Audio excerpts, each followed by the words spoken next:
Hello,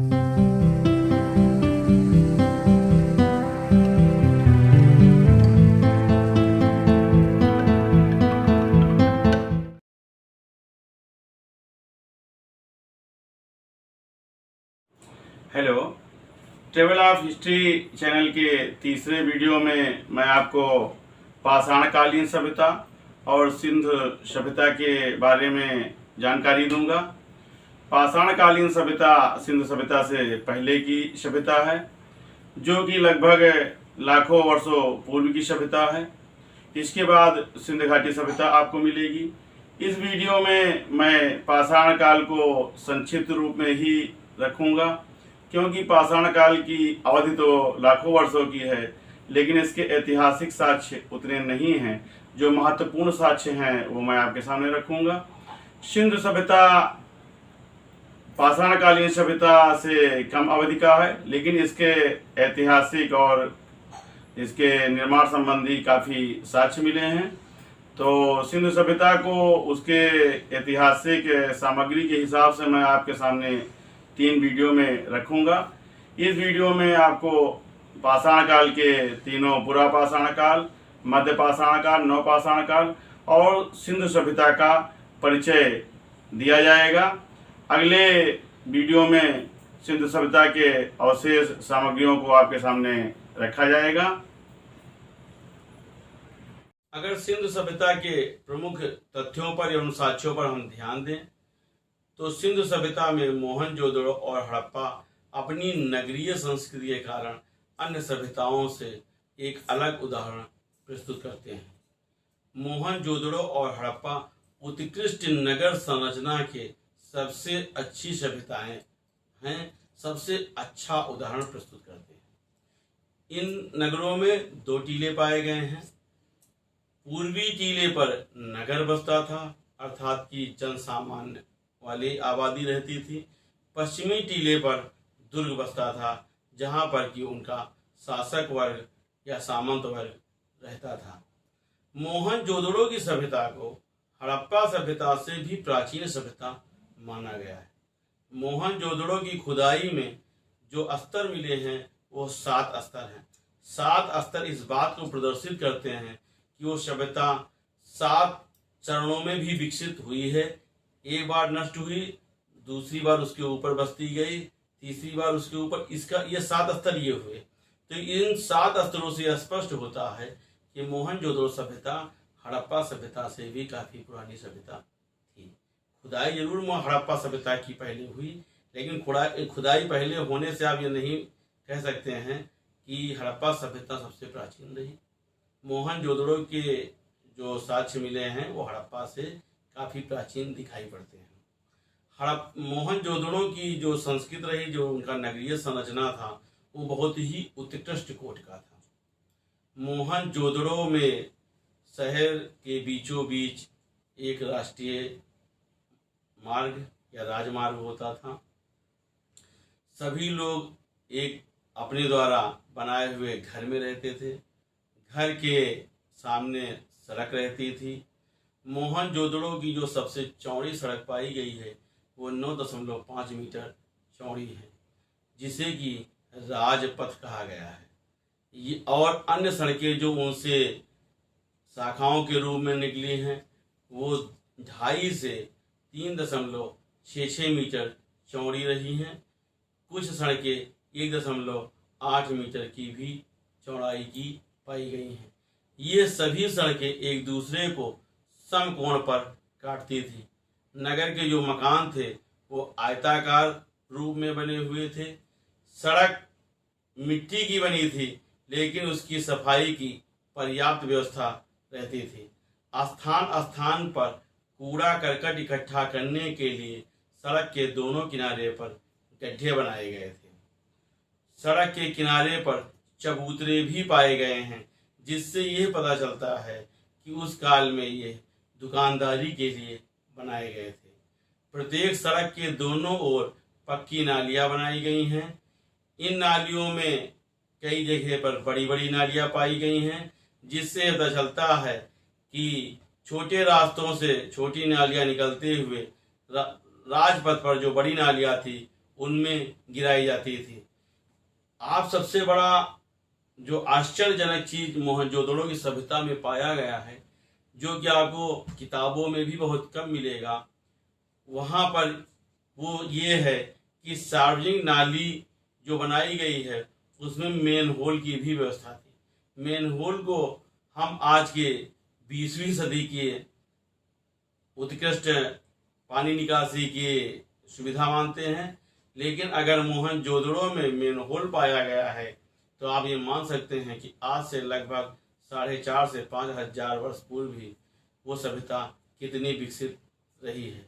main whole ये उदाहरण प्रस्तुत करता है कि उस काल का मानव अपने जल निकासी पर विशेष ध्यान रखता था, और ये इस तथ्य को दर्शाता है कि वो नगर पालिका के भी संगठन के ज्ञाता थे।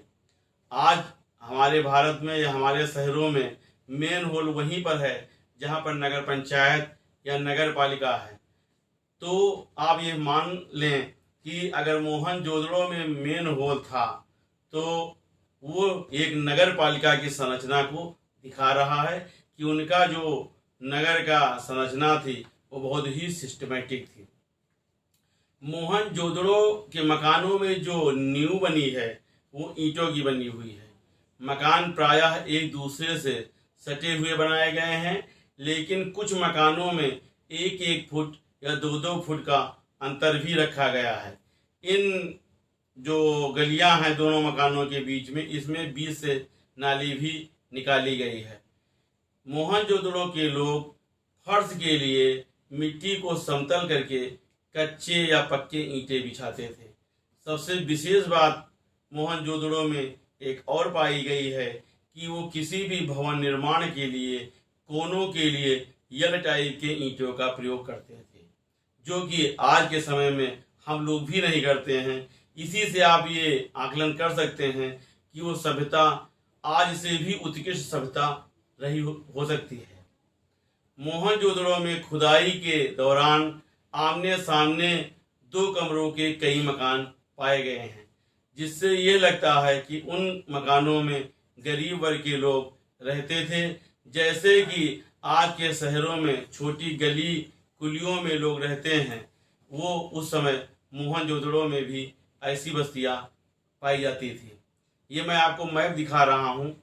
ये मोहनजोदड़ो के नगरीय संरचना का एक छोटा उदाहरण है, जहाँ पर आप देख सकते हैं कि इनका जो नगरीय विन्यास था कितना उत्कृष्ट कोट का रहा होगा, जबकि आज से लगभग ये 4,500 से 5,000 वर्ष पूर्व की सभ्यता रही होगी। मोहनजोदड़ो में ही एक विशाल स्नानागार मिला है। ये 11.88 मीटर, 7.1 मीटर एवं 2.43 मीटर का घनाकार स्नानागार है। इन स्नानागार के दोनों सिरों पर सीढ़ी बनी हुई है। कपड़ा बदलने के लिए इसमें कमरे बनाए गए हैं। इसी स्नानागार में एक कुआं भी बना है, जिससे प्रतीत होता है कि पर्व या त्योहारों में यहाँ पर सामूहिक सांस्कृतिक कार्यक्रम होता था या धार्मिक स्नान सामूहिक रूप से होता था। हड़प्पा नामक स्थान पर 20x50 फीट का एक विशाल अन्नागार या अनाज संग्रह का भवन भी पाया गया है, जो 2 कतारों में है। हर कतार में 6-6 कोठरी हैं। बीच का जो रास्ता है वो 23 फुट का है। इससे यह ज्ञात होता है कि उस समय का मनुष्य अनाज को सुरक्षित रखना भी जानता था। इन 2 सभ्यताओं हड़प्पा और मोहनजोदड़ो के अतिरिक्त सिंधु नदी घाटी में अन्य कई छोटी छोटी सभ्यताएं भी पाई गई हैं, जिनका कोई विशेष महत्व तो नहीं है, लेकिन उन सभ्यताओं में कुछ ऐसे विशेष चीजें पाई गई हैं जिनसे वो सभ्यताएं प्रतियोगी परीक्षाओं में आपके लिए एक महत्वपूर्ण प्रश्न का कार्य कर सकती हैं।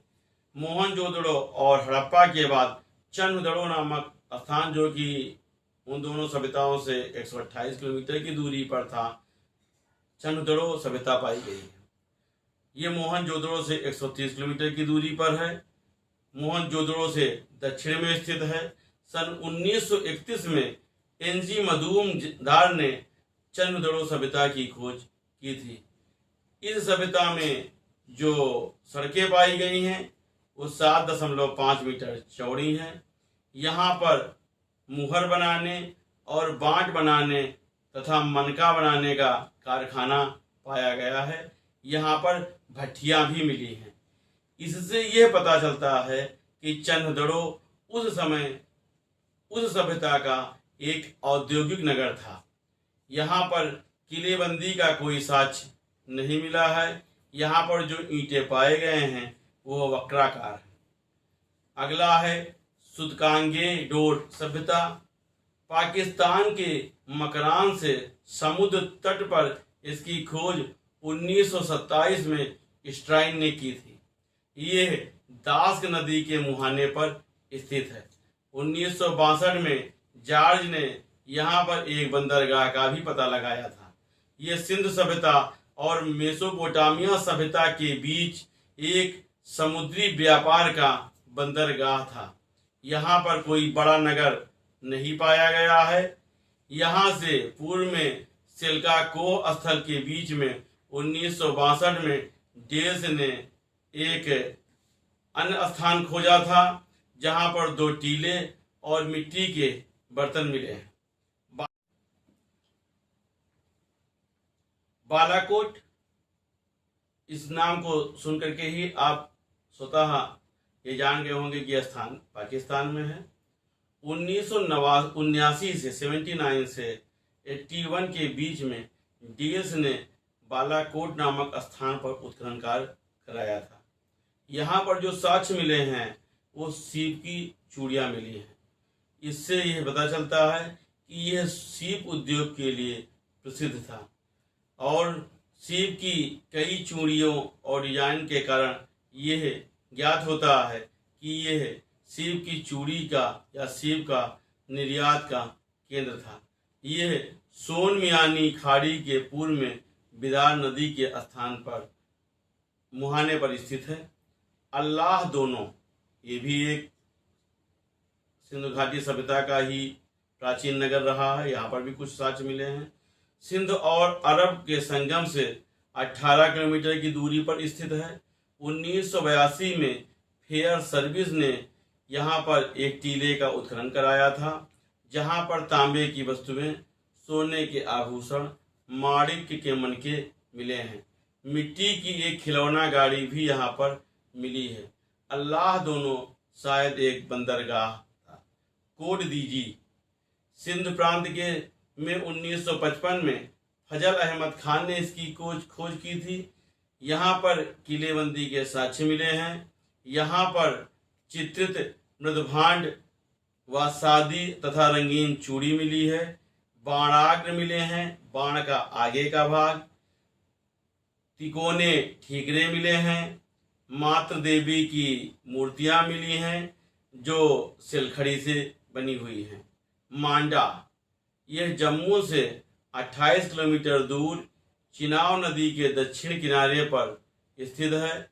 1982 में जेपी जोशी व मधुबाला ने इसका उत्खनन कराया था। यहाँ पर हड्डी के नुकीले बाड़ाग, चर्ट ब्लेड, पेचदार पिन प्राप्त हुई है। यहाँ पर सिंध के विकसित और उत्तर सिंध के कई साक्ष्य मिले हैं। बनावली हरियाणा के हिसार में स्थित है। 1973 में आर.एस. बिष्ट ने इसका उत्खनन कराया था। यहाँ दुर्ग और नगर के प्राचीर एक ही घेरे में मिले हैं, जिससे पता चलता है कि दुर्ग और सामान्य नगर एक घेरे में रहते थे। एक मिट्टी के मकान में यहाँ पर धावन पात्र मिला है। धावन पात्र का मतलब वाश बेसिन, जिन्हें कि हम आज की भाषा में वाश बेसिन कहते हैं। आप समझिए कि लगभग 5000 वर्ष पूर्व बनावली में मकान में धावन पात्र अर्थात वाश बेसिन मिला है। कितनी उत्कृष्ट संस्कृत रही होगी, इसकी कल्पना आप कीजिए। हम वाश बेसिन को आधुनिक दृष्टि से मानते हैं कि अभी बस 40-50 साल पहले प्रारंभ हुआ है, लेकिन आज से 5000 वर्ष पूर्व ये बनावली में भी प्रारंभ था। इसी सभ्यता में कई मकानों में अर्धचंद्राकार यज्ञ वेदी पाई गई है। यहाँ पर मोटी दीवारें पाई गई हैं मकान में, जिन पे आला और ताक बने हैं। अभी भी गांव में कई मकानों में छोटे छोटे आला या दीपक रखने के लिए ताक बनाए जाते हैं। उस समय भी उस सभ्यता में भी ये चीजें पाई गई हैं। मिट्टी का बना हल मिला है। एक छोटी नारी की मूर्ति मिली है। जौ का उन्नत किस्म का यहाँ पर दाना मिला है। इससे यह पता चलता है कि यह उत्कृष्ट कोटि का नगर था बनावली। ये एक विशेष बात है कि बनावली में वाश बेसिन पाया गया है। रोपड़ पंजाब के सतलज नदी के बाएं तट पर, वर्तमान में इसे रूपनगर स्थान कहते हैं। 1950 में बीबी लाल ने एवं 1953 में यज्ञदत्त शर्मा ने इसका उत्खनन कराया था। यहाँ पर संस्कृत के 6 चरण मिले हैं। यहाँ मृदुभांड, सेलखड़ी की मुहर, विभिन्न मुहरों पर अंकित ठप्पे, चट, बटखरे, तांबे के बाणाग, कुल्हाड़ी और एक छुरा मिला है। यहाँ पर एक ऐसा कब्रिस्तान भी मिला है जहाँ पर मनुष्य के साथ उसके पालतू कुत्ते को दफनाया गया है। भगवानपुरा हरियाणा के कुरुक्षेत्र में सरस्वती नदी के दक्षिण पर जेपी जोशी ने इसका उत्खनन कराया था। यहाँ काले, सफेद, आसमानी कांच की चूड़ियाँ, कांच की मिट्टी के चित्रित मनके मिले हैं। राखीगढ़ जींद के पास स्थित है। सूरज भान ने इसका उत्खनन कराया था। यहाँ पर तांबे का उपकरण, सिंधु लिपि की मोहर मिली है। यह मोहरें बेलनाकार हैं। मिताथल ये भिवानी के पास है। 1968 में सूरज भान ने इस क्षेत्र का भी उत्खनन कराया था। यहाँ पर तांबे की कुल्हाड़ी, पान का बर्तन, पत्थर के बटखरे, सीप की चूड़ी मिली। मानव सभ्यता के हिसाब से अगर हम इतिहास का विभाजन करते हैं तो सबसे पहली सभ्यता इस धरती पर पाषाणकालीन सभ्यता रही है। पाषाणकालीन सभ्यता नाम लेने से ही स्पष्ट है कि ये पाषाण या पत्थरों की सभ्यता रही है। उस काल में जो भी हमारे हथियार या बर्तन या कोई उपकरण रहते थे वो पत्थरों से बनते थे। ये वो सभ्यता है जो कि मनुष्य के मनुष्य बनने की सभ्यता रही है। अर्थात आप आदिवासी मानव से सभ्य मानव बनने की प्रक्रिया इसी पाषाण काल में ही पूरी हुई है। पाषाण कालीन सभ्यता में सबसे पहली जो सभ्यता रही है वो पूरा पाषाण काल की सभ्यता रही है। अगर हम इस दृष्टि से देखें तो पाषाण कालीन सभ्यता लगभग 25 लाख वर्ष पूर्व से इस पृथ्वी पर व्याप्त रही है, जो कि लगभग आज से 5 से 6 हजार वर्ष पूर्व तक इस धरती पर रही है। पूरा पाषाण काल का जो सबसे पहला हमको भारत में साक्ष्य मिला है वो मद्रास के पल्लवरम नामक स्थान से मिला है। सन 1863 में मद्रास के पल्लवरम नामक स्थान से रॉबर्ट ब्रूस फुट ने सर्वप्रथम मानव कंकाल की खोज की थी। उन्हीं पर पाए साक्ष्यों के आधार पर भारत में पूरा पाषाणकालीन सभ्यता, मध्य पाषाणकालीन सभ्यता और नव पाषाणकालीन सभ्यता के रूप में पाषाणकालीन सभ्यता का विभाजन किया गया है। पूरा पाषाणकालीन सभ्यता को हम चापर, चापिंग, चेबू संस्कृति भी कहते हैं।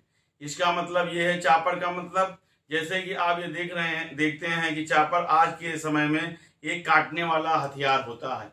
उस समय हमारा जो आदि मानव पूर्वज था वो पत्थर से काटने वाले हथियार बनाता था, इसीलिए इसे चापर, चापिंग, चेबू संस्कृत कहते हैं।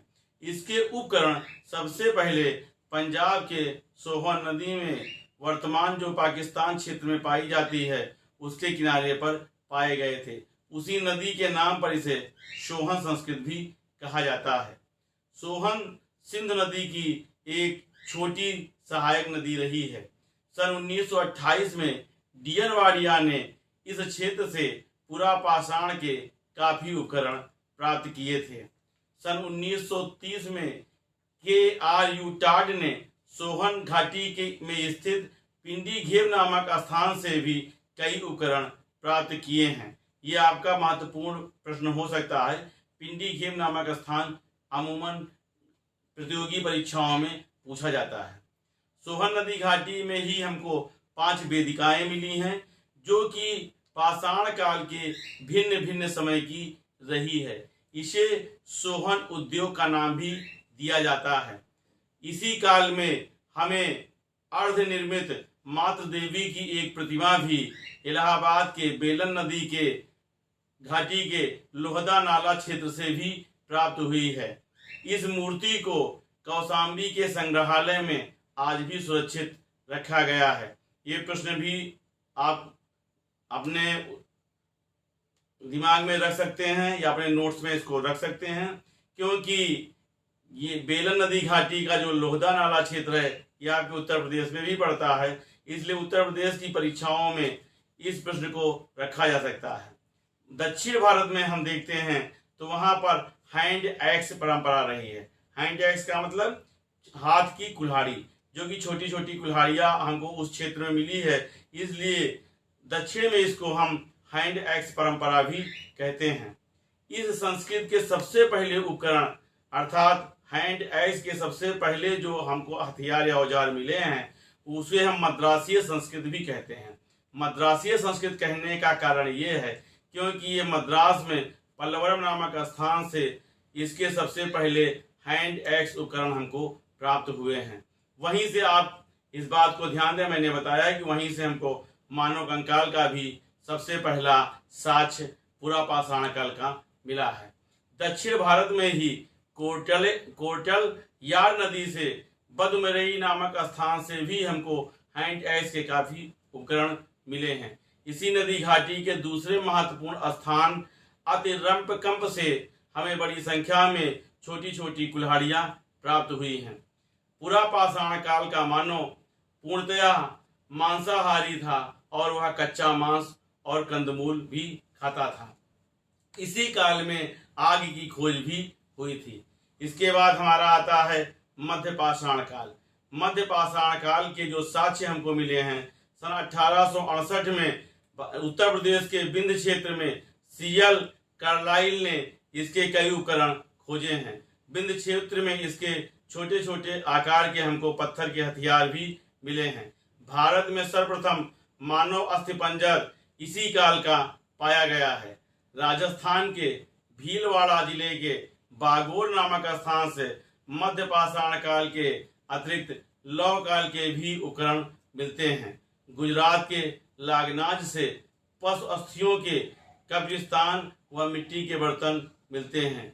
इसी स्थान से हमको 14 मानव कंकाल भी प्राप्त हुए हैं। रायसेन जिला जो कि मध्य प्रदेश में पड़ता है, यहाँ पर भीमबेटका गुफा है। इसी गुफा से मानव चित्रकारी के भी साक्ष्य प्राप्त हुए हैं।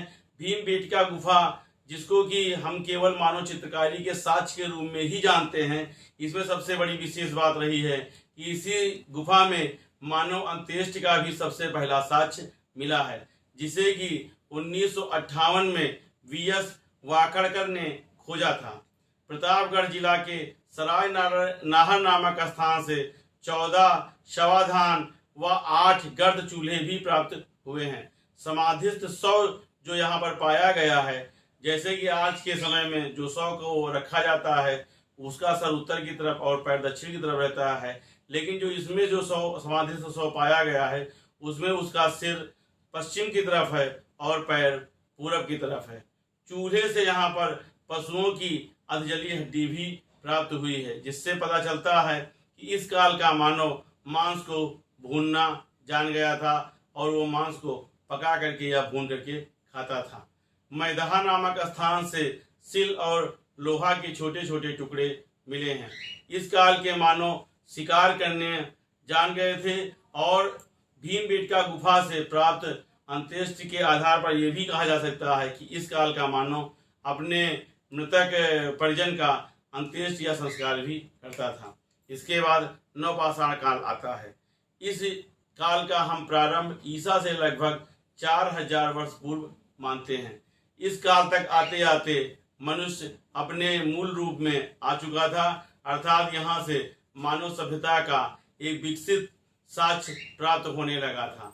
कश्मीर के बुर्ज होम नामक स्थान से ऐसे साक्ष्य मिले हैं जिसमें छोटे छोटे गड्ढे पाए गए हैं। इससे ये पता चलता है कि उस समय का मानव घर नहीं बना पाता था, लेकिन वो गड्ढे खोद करके उसमें अपने को सुरक्षित रखता था। ये आपके लिए एक महत्वपूर्ण प्रश्न हो सकता है कि बुर्ज होम से आदि मानव के रहने का साक्ष्य मिला है, जो कि छोटे छोटे गड्ढों के रूप में है। गुबकरार नामक स्थान से सिलवट्टे मिले हैं, हड्डियों से बनी हुई सुई मिली है, जिससे पता चलता है कि उस काल का मानव सिलाई और कढ़ाई भी जान गया था। कोलडिहवा नामक स्थान से धान के साक्ष्य मिले हैं, जिससे ये पता चलता है कि उस काल का मानव कृषि आदि कार्यों को भी जान चुका था। इसी प्रकार इस काल के जो मानव थे वो खाना बदोश जीवन को त्याग चुके थे। वो घर बना करके रहते थे। उन्हें पशुपालन का ज्ञान था। वह कपड़ा सिलना जानते थे, मिट्टी के बर्तन बनाना जानते थे और चित्रकारी करना भी सीख गए थे। इस काल में सबसे पहले मनुष्य ने पालतू जानवर के रूप में कुत्ते का पालन किया था।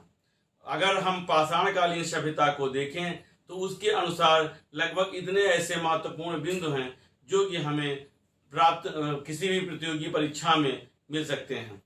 इसके बाद हमारा जो काल चालू होता है या प्रारंभ होता है वो सिंधु सभ्यता का है, जो कि भारतीय इतिहास में बहुत ही महत्वपूर्ण सभ्यता रही है। सिंधु घाटी सभ्यता सर्वप्रथम पंजाब में, जो कि आज वर्तमान समय में पाकिस्तान क्षेत्र में है, वहां से प्राप्त हुई थी। सिंधु घाटी सभ्यता को कांस्य युगीन सभ्यता भी कहते हैं। सन 1853 में एक ब्रिटिश इंजीनियर एलेक्जेंडर कर्निघम ने उस स्थान पर नगरीय संस्कृत को देखा था। मोहर के ऊपर उसको वृषभ या बैल की आकृति और कुल 6 अक्षर मिले थे, किंतु कर्निघम ने इसके महत्व को नहीं समझा। हड़प्पा टीले का जो सर्वप्रथम उल्लेख किया गया है वो मैनसन ने किया है। दयाराम साहनी और राखाल दास बनर्जी ने हड़प्पा और मोहनजोदड़ो की खोज करके यह सिद्ध किया कि आम धारणाओं के विपरीत वैदिक सभ्यता से भी पहले कोई सभ्यता इस धरती पर रही है। दोनों प्राचीन नगर मोहनजोदड़ो और हड़प्पा दोनों की आपस में दूरी 640 किलोमीटर की रही है। हड़प्पा वर्तमान समय में पाकिस्तान के पंजाब जिले के मांटगोमरी नामक जिले में स्थित है, जबकि मोहनजोदड़ो वर्तमान पंजाब के सिंध के क्षेत्र के लड़काना जिले में स्थित है। मोहनजोदड़ो की खोज राखाल दास बनर्जी ने और हड़प्पा की खोज दयाराम साहनी ने की थी। सन 1912 में J.F. प्लीज ने रॉयल एशियाटिक सोसाइटी में यहाँ पर प्राप्त सामग्री का उल्लेख अपनी पत्रिका में किया था। 1921 में इसका उत्खनन दयाराम साहनी द्वारा कराया गया। मोहनजोदड़ो का सिंधी भाषा में अर्थ है मृतकों का टीला या प्रेतों का टीला। पाकिस्तान के लड़काना जिले में 1922 में राखाल दास बनर्जी ने इसकी खुदाई प्रारंभ कराई थी। 1922 से 1930 तक जॉन मार्शल के निर्देशन में मोहनजोदड़ो और हड़प्पा का उत्खनन कार्य हुआ। दोनों ही नगर लगभग एक दूसरे से 640 किलोमीटर दूर तो अवश्य उपस्थित थे, लेकिन दोनों ही नगर सिंधु नदी घाटी के किनारे पर पाए गए थे। इसीलिए इस क्षेत्र को सिंधु सभ्यता का नाम भी दिया गया है। सिंधु सभ्यता के काफी जो क्षेत्र हैं या साक्ष्य हैं वो उसकी सहायक नदी सरस्वती और अन्य सहायक नदियों के किनारे पर पाए गए हैं। सरस्वती नदी का प्रवाह हिमालय के शिवालिक पर्वत श्रृंखला से होकर के पंजाब के अंबाला, थानेसर, कुरुक्षेत्र, पहोबा, सिरसा, हांसी, अमरोहा, हनुमानगढ़, कालीबंगा, अनूपगढ़ होते हुए दक्षिण राजस्थान में आकर के कई शाखाओं में बढ़ जाती थी। लगभग 1900 ईसा पूर्व सिंधु नदी घाटी का अस्तित्व इस पृथ्वी पर रहा है। भू सर्वेक्षण साक्ष्यों के आधार पर यह स्पष्ट हुआ है कि इसका उद्गम हिमालय पर्वत रहा है, किंतु भूगर्भीय परिवर्तन के कारण सिंधु नदी घाटी आरावली पर्वत पर जाकर के उसकी ऊपर उठने वाले श्रृंखलाओं के कारण धीरे धीरे सूखने लगी। पश्चिमी राजस्थान की जलवायु में हुए इस परिवर्तन ने भी इसमें काफी मदद की और धीरे धीरे सिंधु नदी ने अपने अस्तित्व को समाप्त कर दिया। 1931 में जीएन मजूमदार ने मोहनजोदड़ो से 128 किलोमीटर दूरी पर दक्षिण पूर्व में चन्हुदड़ो नामक एक अन्य नई सभ्यता की भी खोज की थी। इस पूरी सभ्यता को सिंधु घाटी नदी घाटी सभ्यता कहते हैं। इसके मुख्य स्थान का नाम हड़प्पा था, इसलिए इसे हड़प्पा संस्कृत भी कहते हैं। सिंधु नदी घाटी के किनारे पर कई प्रकार की सभ्यता पाई जाने के बाद भी सभी सभ्यता को हड़प्पा संस्कृत कहने का एकमात्र कारण यह है कि पुरातत्व में यदि किसी सभ्यता को पाया जाता है तो उस सभ्यता में जो सबसे पहली सभ्यता का नाम रखा जाता है उन्हें उसी सभ्यता के नाम से पुकारा जाता है। चूंकि सिंधु नदी घाटी में सबसे पहले हड़प्पा नामक सभ्यता की खोज हुई थी, तो मोहनजोदड़ो, चन्हुदड़ो या बाद में ऐसी सभ्यता जिन्हें हम आपको आगे बताएंगे, उन सब सभ्यताओं को संयुक्त रूप से हड़प्पा सभ्यता का नाम दिया गया है। हड़प्पा संस्कृत या सिंधु सभ्यता संस्कृत काफी बड़ी संस्कृत रही है। ये लगभग 1.25 लाख किलोमीटर के अंदर फैली हुई सभ्यता रही है। इसमें एक विशेष बात अगर हम देखें तो ये सरस्वती नदी घाटी के भी काफी किनारे पाई गई है, इसलिए एक समय पर इसे सरस्वती नदी घाटी सभ्यता भी कहा गया है।